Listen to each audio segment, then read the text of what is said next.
안녕하세요. 케이프타운의 이균홍 선교사고요. 우리 카클라스 팀원입니다. 그래서 지금까지 우리 카클라스에서 하나님의 선교가 와! 아프리카에서 어떻게 진행되고 있는가, 또 하나님 선교는 어떻게 흘러가고 있는가, 역사적으로 관점으로도 살펴봤고, 그래서 올해 처음으로는 3월 달에 그 안드루 모레이에 대해서 저희들이 강의를 했죠. 우리가 저기 하우텐까지 올라와서 강의를 했는데, 오늘은 우리 남부 아프리카에서 자생적으로 나왔던 선교단체들을 연구하면서 그 자생적으로 이렇게 생겨났던 선교단체가 어떻게 흘러갔는지 살펴보면서 또 하나님 선교는 어떻게 진행되고 있었는지를 살펴보면 우리가 앞으로 선교를 어떻게 지향해서 나가야 될까과 지양할 것들을 좀 명과 암을 좀 볼 수가 있지 않을까라는 생각을 들어서 이 강의를 준비하게 됐고요.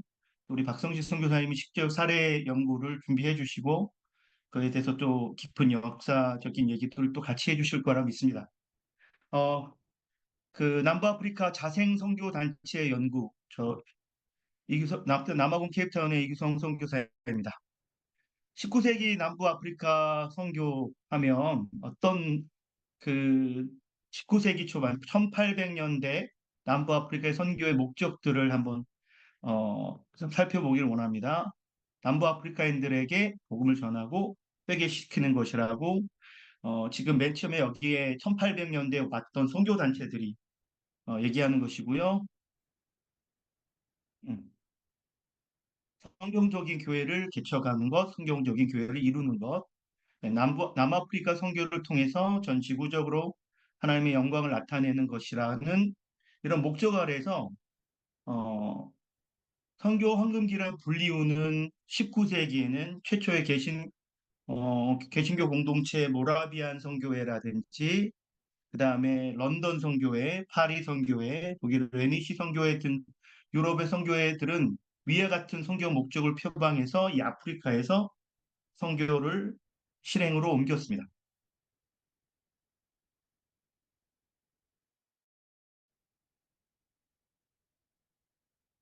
19세기 미션 in South Africa, 케이프 주 주변의 여러 접경 지역, 보더 지역 보더, 그 케이프 주에서 케이프 식민지 주변 많은 보더, 접경 지역에서 많은 미션 스테이션이라고 그러죠. 선교 기지들이 세워지고 운영되었으며 선교지 개척과 교육 개척에 큰 교두보 역할을 하였습니다. 우리가 선교사님들이 카모임에서도 이 부분 많이 한번 다뤘던 것 같아요. 김경련 선교사님이 한번 이 부분에 대해서도 오래전에 한번 다뤘던 것 같습니다. 그러나 식민지 개척에 천병 역할도 하였음을 부정할 수 없다. 이 시대에 일어난 유럽 교회의 선교 열정과 헌신은 남아프리카 복음 전파에 주목할 만한 역사적 자치와 유산을 남겼습니다. 사실 이 모라비안 선교뿐만 아니라 위그노의 신앙이라든지 이 더치 리폼드 처치의 신앙이라든지 개신교 신앙이 이 남부 아프리카의 많은 역사적인 유산을 우리 기독교적으로 와서는 굉장히 좋은 유산이라고 생각이 들어요. 신앙으로도 그렇지만 선교적으로도 아주 훌륭한 유산들이 이 남부 아프리카에 있었던 것은 선교 저희 베이스에 아주 중요한 축복이라는 생각이 듭니다.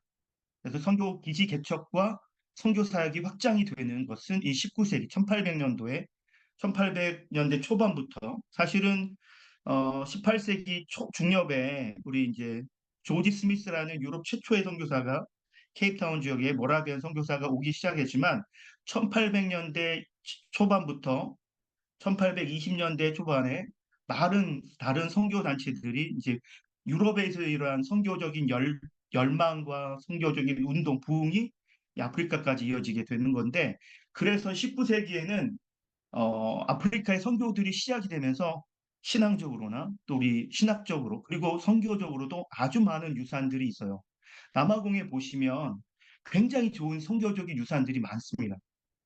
지금 사진을 보시면 첫 번째 위에 있는 사진은 커나덴다레라고 하는 모라비안 선교 미션 스테이션인데 그런 교회가 모습이 있고 그다음에 이제 러브데일에 있는 러브데일 칼리지죠. 신학교 이런 인스티튜션도 생겨났는데 굉장히 좋은 선교적 유산이나 아주 좋은 사례들이 유럽 선교사들이 만든 사례들이 이때 막 형성이 되기 시작합니다.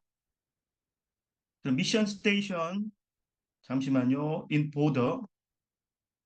어떤 보도에서 있냐면 허나단달 모라비안 미션 스테이션은 1737년에 조지 스미스라는 모라비안 선교사가 케이프타운에 오게 되고 바비안 스클루프라고 하는 불리는 원숭이들의 계곡이에요.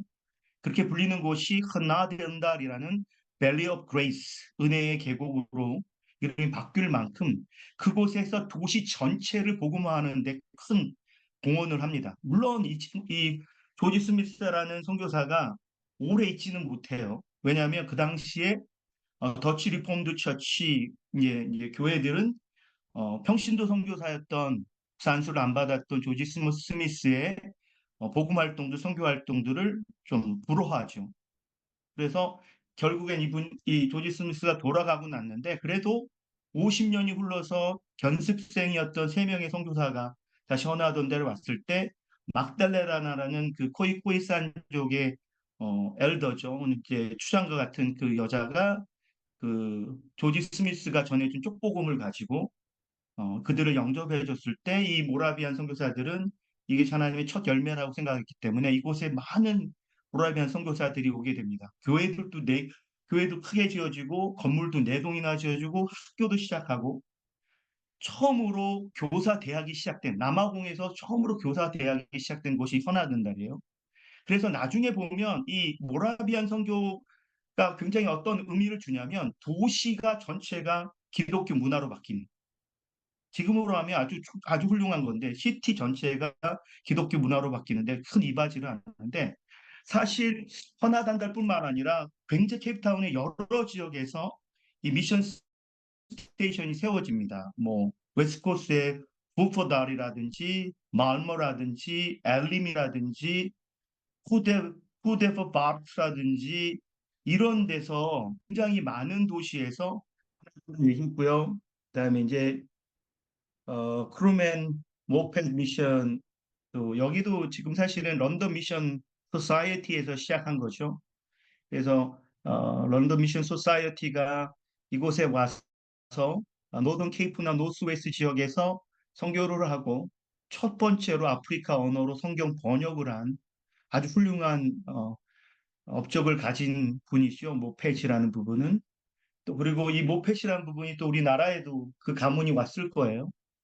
그리고 일단은 리빙스턴의 장인어른이긴 하지만 또 이곳에서 미션 소사이어티를 통해서 크게 또 이 크루만 지역에서 사역을 잘 이루고 간 이것도 마찬가지로 보도 지역에서 미션 스테이션이 세워지고 이곳에서 또 아프리카 현지인들을 위한 성경 번역과 어떤 큰 사역들이 시작이 됩니다. 그 다음에 러브데일 미션 스테이션은 여러분 아주 중요한 포인트예요. 이곳에서는 1824년인데 여기 GMS가 나왔어요, 벌써. 야, 여기서 그때 GMS가 있었다니까. 지금의 GMS가 아니라 글라스고 미셔너리 소사이어티예요. 그래서 사실 여러분들은 또 이곳에서 영어로 이제 여기 러브데일 미션 인스티튜션 학교가 시작이 됐는데 스티브 비코라든지 또 타버 은베키라든지 이분들이 여기서 교육받은 분들이에요. 굉장히 남아공의 지금 흑인들도 well educated 된 분들이 바로 이곳에서 영어로 공부를 하고 굉장히 많은 유명한 인사들이 이곳에서 나왔습니다. 그래서 참 교육과 신앙으로 교육했던 또 러브데일 미션 스테이션도 한번 이 보도 지역에서 잘 해나갔던 부분들이고요. 그다음에 베델스도르프 미션 스테이션 하면 우리 공부하신 분들은 알겠지만 반더 캠프라고 하는 또 유명한 여기 토착화 선교사로는 정말 좋은 모델이 아닐까. 그래서 코이코이족과 그러니까 포트 엘리자베스 근처에서 코이코이 산족들을 향해서 현지인들 닌헤더튼, 그러니까 여기 현지 토착민들을 향한 선교를 아주 멋지게 정말 토착화가 하면서까지도 했지만 여러 가지 뭐 또 안 좋은 말도 있겠지만 정말 이 현지들을 제대로 섬겼던 모델 중에 하나가 저는 이 반더 캠프라고 생각입니다. 이 마찬가지로 이 반더 캠프도 네덜란드 사람이었지만 런던 미션 소사이어티에서 파송을 받고 그들과 함께 사역을 했던 아주 훌륭한 사람이고 이분 이제 반더 캠프가 돌아가셨을 때 거기에 있던 현지인들이 정말 존경해서 따랐던 들러리로 현지인들을 들러리로 보지 않았던 몇 안 되는 선교사 중에 한 명이 바로 이 빰더 캄프라고 할 수 있습니다. 그 19세기에는 이렇게 유럽 선교사들이 순수한 선교적 관심과 열정을 가지고 남부 아프리카, 특별히 남아공 선교를 진행하고 복음 사역에 투신하였습니다. 근데 이제 이 사람들에 대한 평가들에 대한 여러 평가가 있고 논란이 존재하는 건 사실이에요. 시대적 상황은 선교사로 하여금 제국주의 식민지 개척과 지배를 위해서 모종의 역할을 하도록 종용하였기 때문이다. 이런 평가가 있습니다. 이 제가 이제 우리 청년들을 데리고 학생들을 데리고 모라비안 그 스테이션에 가서 그 예배 처소에서 직접 개방해져서 예배를 드렸을 때 그때 누렸던 감동은 이루 말할 수가 없습니다. 그 역사 현장에서 그들이 예배 드렸던 공간에서 다음 세대들과 함께 예배 드렸을 때 하나님 선교를 아이들도 몸소 체험하는 그런 감동이 있었어요. 사실 남아공에는 이런 선교사들이 헌신해서 만들어놨던 미션 스테이션이라든지 역사적인 자취와 유산들이 놀랍게 잘 보관이 되어 있습니다. 우리들이 이것들을 한 번씩 다 경험해 봤으면 좋겠어요. 그래서 하나님의 선교가 어떻게 흘러오셨고 19세기의 선교사들이 어떻게 헌신하고 어떤 열심을 가지고 어떤 일을 해왔는지 살펴보다 보면 우리에게도 시사하는 바가 많고 배울 부분이 많다고 생각이 듭니다. 그 다음에 이제 자생하는 남아공에서 남부 아프리카에서 자생하는 네이티브에서 여기 살던 사람, 여기서 태어난 사람에 의해서 생겨난 선교 단체를 얘기하려면 앤드류 머레이를 거론하지 않고는 설명이 안 됩니다.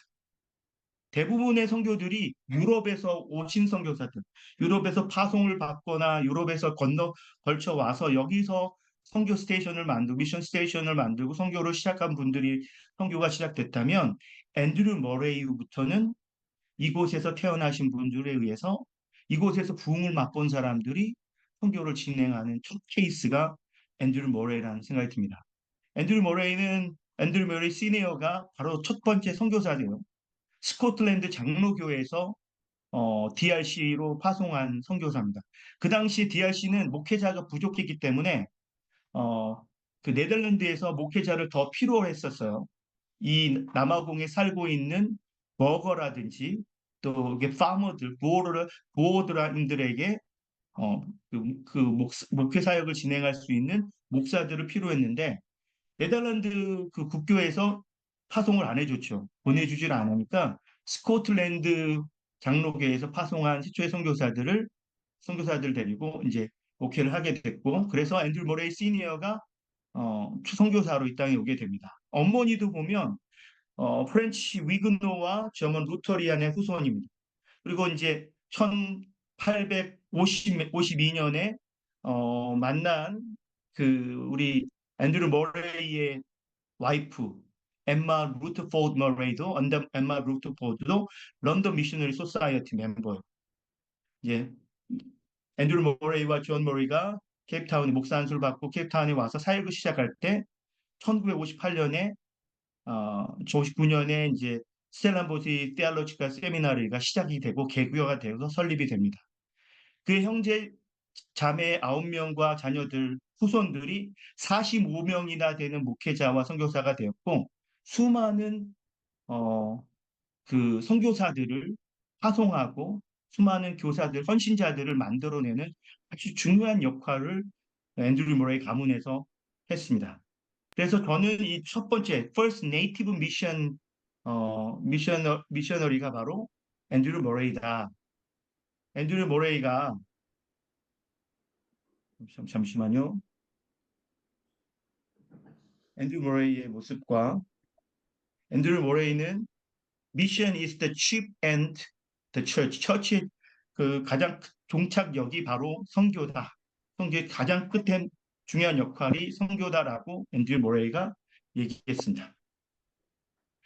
1860년에 케이프타운에서 부흥을 앤드류 머레이에서 이끌어 나죠. 그래서 여러분들도 아시겠지만 우스터 지역에 우스터에 앤드류 머레이 기념교회가 있는데 그곳에서 부흥이 시작됩니다. 성령의 역사가 시작되고 기대 운동이 시작이 되죠. 그 다음에 1861년에 그 부흥이 팔로 옮겨갑니다. 팔에서도 크게 부흥이 일어나고 1864년에 케이프타운까지 이 전체가 부흥이 갑니다. 이 부흥이 일어나면서 부흥을 맛본 사람들이 교사로 헌신하고 목회자로 헌신하고 선교사로 헌신하는 사람들이 많이 나오게 되는 거죠. 그래서 굉장히 의미가 있는 것은 부흥을 경험한 세대가 나오기 시작하는 거죠. 그래서 앤드류 모레이가 그 사실 이 미션 오가니제이션을 많이 만듭니다. 첫 번째가 미니스터 미셔너리 유니언이라는 목회자 선교 연맹을 창설해서 목회자들에게 선교적인 사명을 인식하고 자각하게 합니다. 사실 우리 그 당시에 더치 리폼드 그 선교의 목회자들은 선교에 대한 어떠한 인식이라든지 필요성을 못 느꼈었어요. 근데 부흥을 경험한 목회자들에게 이런 선교적 사명과 그 인식 자각을 하게 해주고요. 그의 배경에 또 성경과 기도 연맹이라는 걸 창설해서 말씀과 기도 계속 헌신하게 만드는데도 이런 연맹을 세우는 부분을 또 앤드류 모레이서 있고 레이먼스 미션 리그라고 해서 평신도들도 전문인 선교사를 양성하는데 이런 단체를 만들어서 평신도 선교사들을 많이 양성하기 시작한 것이 바로 이때예요. 앤드류 모레이에서 나중에 케이프 제너럴 미션이라든지 사우스 아프리카 제너럴 미션 이후에 AEF 정도 이제 남아공의 선교사들이 많은 사람들이 목회자 선교사들보다는 평신도 선교사들이 많이 나오게 된 배경도 이 앤드류 모레이의 영향과 그런 헌신에서 기인됐다고 해도 과언이 아닙니다. 앤드류 모레이가 1874년에 웰링턴에 있는 위그노 세미너리 컬리지, 그러니까 위그노 신학교를 세웠는데 맨 처음에는 여성 교사 대학을 만들었어요. 그래서 여자 교사들을 많이 양성하다가 나중에는 신학교까지 해서 신학교로 이제 목회자들도 양성하는 그런 큰 일들을 해나갑니다. First Native Mission Organization in South Africa, Southern Africa. 서던 아프리카, 남부 아프리카에서 첫 번째 자생적인 선교 단체가 이제 나옵니다. 그것이 케이프 제너럴 1889년에 마사 오스본, 그다음에 스펜서 왈튼 영국 사람이고요. 앤드류 머레이가 케이프 제너럴 미션을 설립하게 됩니다.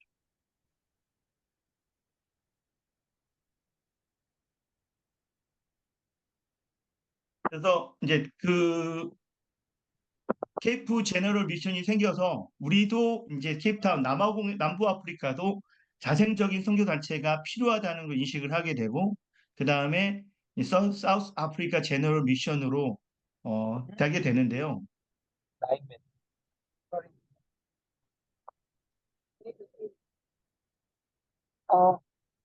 1894년에 설립이 됩니다.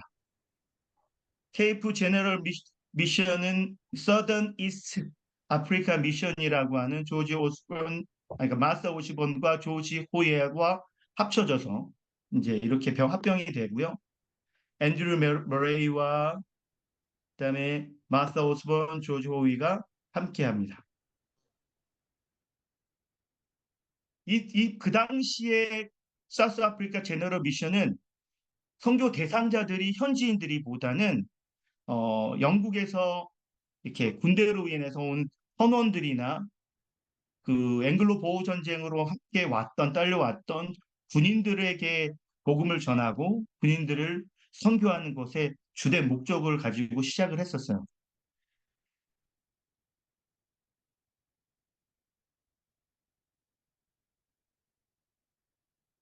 1894년부터 1896년까지 이 사우스 아프리카 제너럴 미션은 첫 번째로는 케이프타운 지역, 케이프타운에서 항구 근처에서 어, 군인들과 선원들을 대상으로 하는 것에 포커스를 맞춰서 사역을 진행합니다. 그러나 이제 1896년부터 97년까지 미션이 점점 빨리 확장되고 접경 지역에 복음이 전해지게 됐고 다른 아프리카 나라에까지도 복음의 그 선교가 필요하다는 것을 인식하게 되고 사역이 확장이 되게 시작이 됩니다. 그래서 리소트 미션이라는 곳이 1897년에 사우스 아프리카 제너럴 미션에서 3명의 선교사가 파송이 돼서 이곳에서 사역이 시작이 되고요.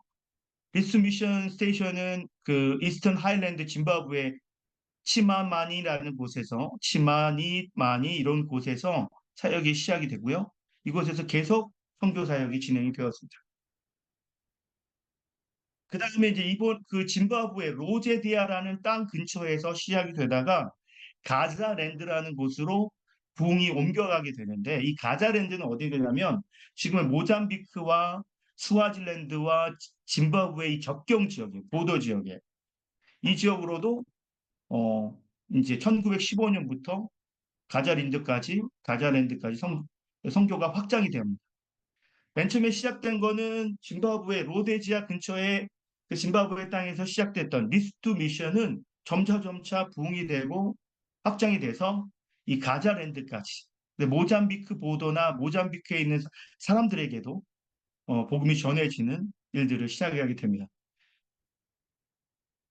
여기 보시면 사진에 보면 유나이트 베프티스 처치 업 짐바브웨가 나오는데 이 그 나중에 이 리스트 미션을 이 유나이트 베프티스 처치 업 짐바브웨라는 선교 단체가 안게 돼요. 맨 처음엔 SAGM에서 시작했는데 이걸 계속 이어가는 것은 유나이트 베프티스 처치가 짐바브웨에서 선교 단체가 나와서 이걸 이어가게 됩니다. 하지만 시작은 사우스 아프리카 제너럴 미션이라는 단체에서 시작이 됐다는 거. 사실은 이 당시에 여러 선교사들이 남아공에서 이 자생적으로 선교사들이 나오기보다는 그 당시 남아공은 어떤냐면 1891년부터 여러분이 아시다시피 앵글로 보호 전쟁, 세컨 앵글로 보호 전쟁이 납니다. 많은 사람들이 죽게 되죠. First, 그러니까 첫 번째 앵글로 보호 전쟁은 1881년에 나오는데 19년인가 18년인가 흘러서 그 다음에 이제 두 번째 앵글로 보호 전쟁이 나왔을 때는 영국이 승리하지만 굉장히 많은 피해를 보고 전비면에서 아주 큰 손실을 본 것이 이 앵글로 보호 전쟁이거든요. 사실 앵글로 보호 전쟁 이후로 영국은 유니온이라는 걸 표명하지만 연합이라는 걸 표명하지만 사실상 하기가 힘들었죠. 많은 한과 아픔과 미움과 단절을 만든 또 전쟁이 바로 이 앵글로 보호 전쟁이라 할 수 있는데 그래서 사실은 남아공 출신의 선교사들이 이 사우스 아프리카 제너럴 미션에 많이 헌신하지 못할 수밖에 없는 상황이었죠. 대신에 미국에서나 다른 나라에서 온 선교사들이 이 사우스 아프리카 제너럴 미션으로 참여해서 리크루팅 된 거죠.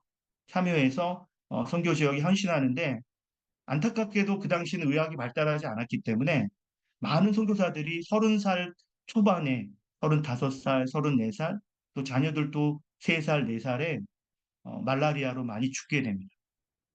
그렇게 젊은 선교사들이 와서 헌신하면서 선교들은 확장이 되고 그 사람들이 죽으면서까지도 이뤄갔던 선교들 통해서 다시 이 남부 아프리카에서 계속적으로 북으로 또 동으로 선교는 확장되어 갑니다.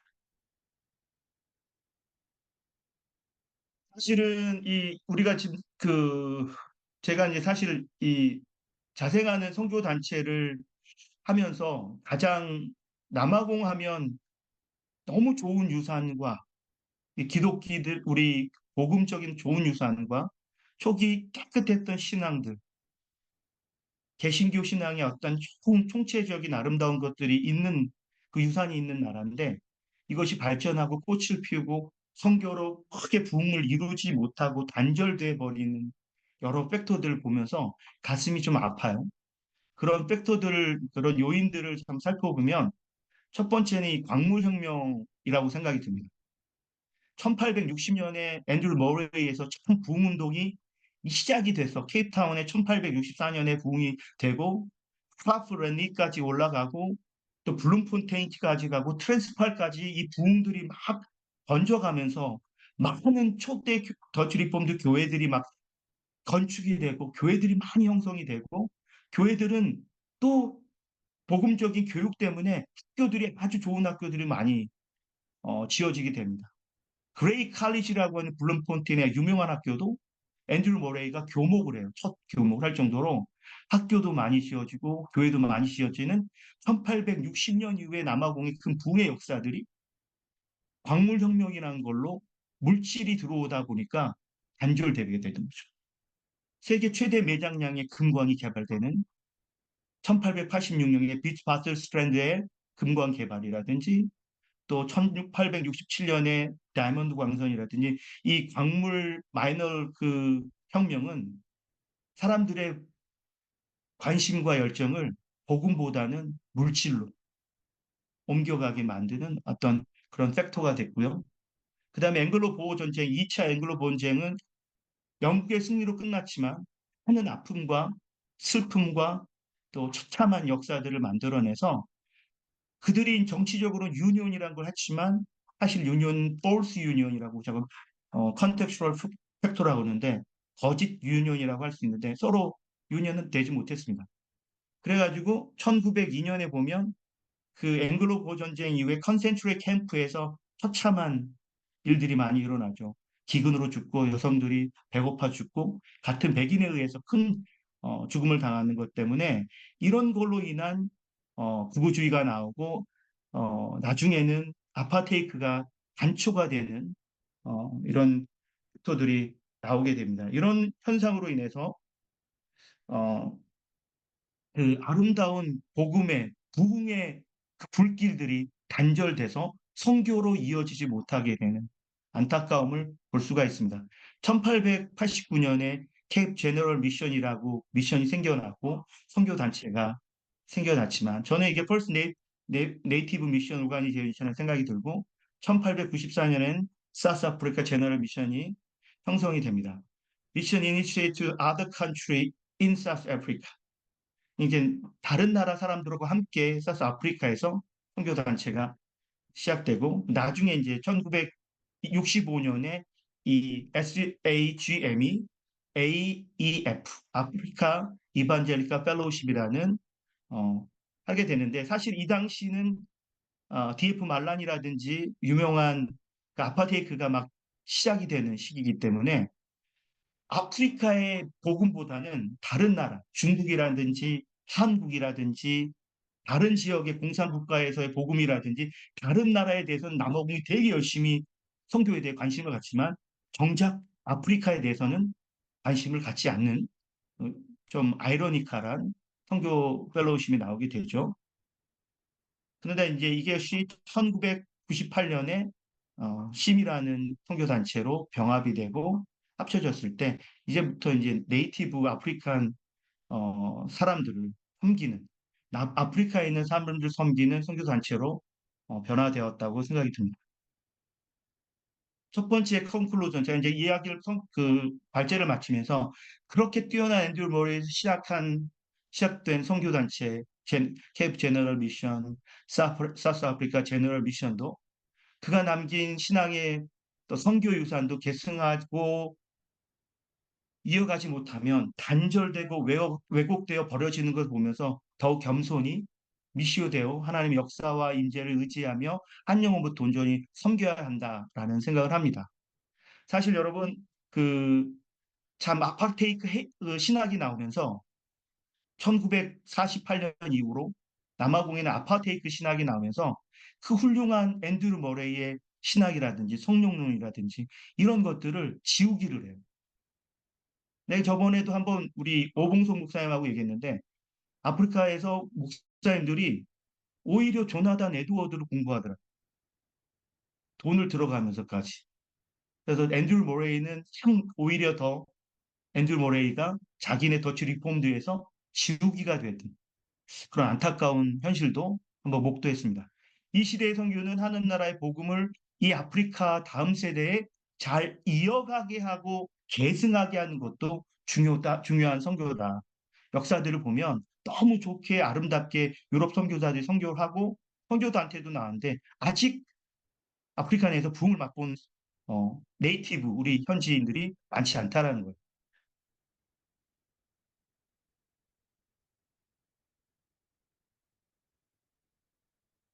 그다음에 1860년 케이프 대부흥 이후 광물혁명으로 인한 물질의 풍요를 쟁탈하기 위한 서양 제국주의의 발로와 그 천병 역할을 하게 된 선교사들 전부는 아니지만 그로 인해 앵글로 보어 전쟁의 비극은 선교와 교회가 올바로 뿌리내리지 못하고 왜곡되고 변질되어 그 순수하고 아름다운 신앙의 선교의 유산을 계승하지 못하고 단절되었고 기득권 정치에 부합하는 아파테이드 테올로지 신학까지 나오게 되는 과오를 범하게 된다.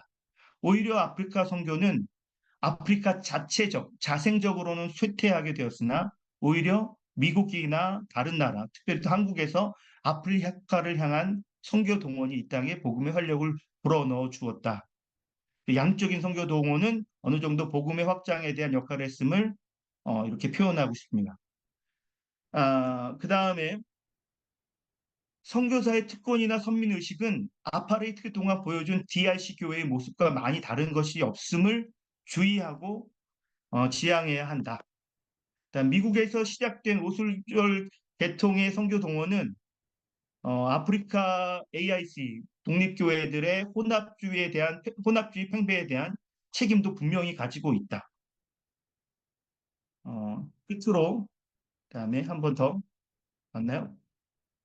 케이프 제너럴 미션, 사우스 아프리카 제너럴 미션도 앤드류 머레이가 설립에 참여하였으나 앵글로 보호 전쟁 이후 동력을 잃은 어, DRC 교회에서 영국 선교사들과 중심의 선교를 위한 참여로 보여진다. 이 말은 뭐냐면 사실 어, 자생하는 선교 단체가 세워졌지만 남부 아프리카의 교회들은 선교에 직접적으로 참여하지 않는 그리고 그 당시에는 많은 아픔이 있었기 때문에 시대적으로 또 상황적인 여러 가지 요인들 때문에 아프리카에 있는 교회들이 참여할 수 없는 상황이었죠.